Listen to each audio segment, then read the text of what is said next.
What's poppin'? What's cracking? What's going on? I'm doing another car atheist video. There's a lot of atheists that make videos making fun of, um, theists who do videos in their car talking about stuff. And it's like, why you gotta do it with your car? I currently don't have a home. I live right here right now. So if you're like, why are you doing it here? If you hear some background noise, that's the car being on. I need a light on. So sorry. Anyway, let's get right into it.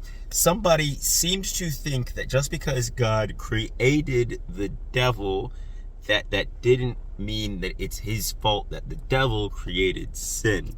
Now, a lot of issues there. That's their straight claim. They're in a comment section on some guy's TikTok. I'll put it up here. But basically, he was saying, look, God created sin, and he also created the punishment for sin. Like, basically, it's completely immoral.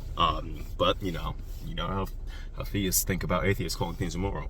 But let's just go right into one of my main issues. So the thing is, God creating sin necessarily would have to be the case if God created everything. So God created everything.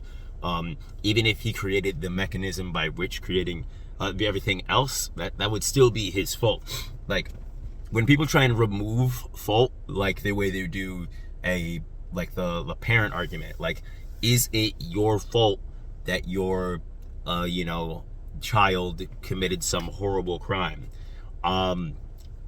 Yes, kind of, because you raised them to do that right now. Like, reasonably you'd expect it's not literally your fault. You didn't murder somebody because your kid murdered somebody.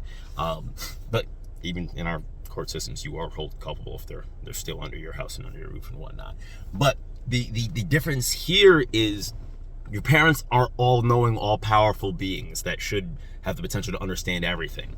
Of course, the default escape here is free will, but then it's like, okay, are you saying that Satan had free will?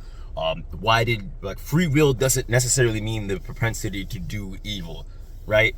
Like, having free will allows me to choose whether I go to Starbucks, Dunkin', or some local coffee shop, but I don't not have free will if I didn't have the ability to violently assault the baristas at any of these locations. I wouldn't not have free will. I'd not have free will if I was, programmed to only go to one of those places, which seems like that some evidence suggests that actually is more likely the case than actually having free will.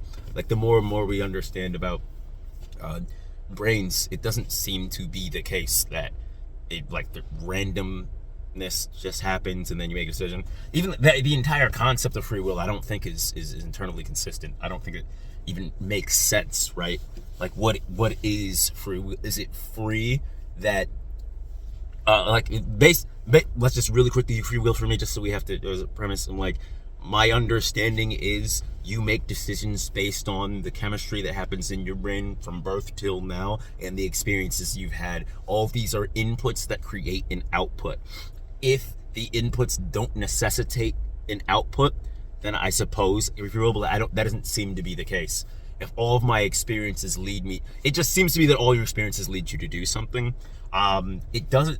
I feel like the burden of proof would rest on someone else to suggest how it could be the case that you don't make decisions based on your brain chemistry and your experiences. And your experiences are kind of just also your brain chemistry, because that alters your brain chemistry, right? So, for one, I don't think free will even exists. But even if free will did exist, there's a limited potential. Even with free will existing, like I just said by example, like, there is so many things you could do that are not sins, right?